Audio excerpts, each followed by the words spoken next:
முடியாது. அதிமுகவுடைய தலைமையில் அமைகின்ற கூட்டணி வெற்றி கூட்டணி.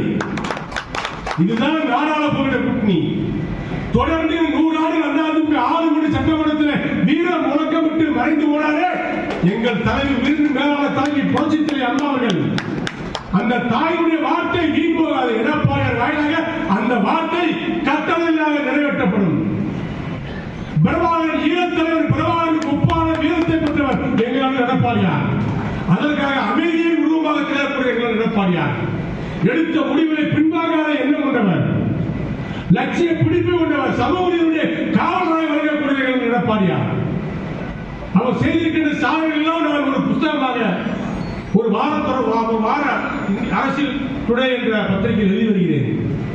அதை படித்து பாருங்கள். அதிமுக ஆட்சி தான் புரட்சித்தலைவர் எம்ஜிஆர் தான், புரட்சித்தலைவர் அம்மா தான், புரட்சித்தலைவர் எடப்பாடி தான் சமூகத்தினுடைய காவலர்களாக தேர்ந்தெடுத்தார்கள். ஏதோ திமுக கட்சி, திமுக தலைவர்கள் தான் சமூக நீதிக்காக பாடுபட்டவர்களை போல, தமிழுக்காக, தமிழ் மொழிக்காக பாடுபட்டவர்களை போல நாடக வேஷம் கொடுக்கிறார்கள்.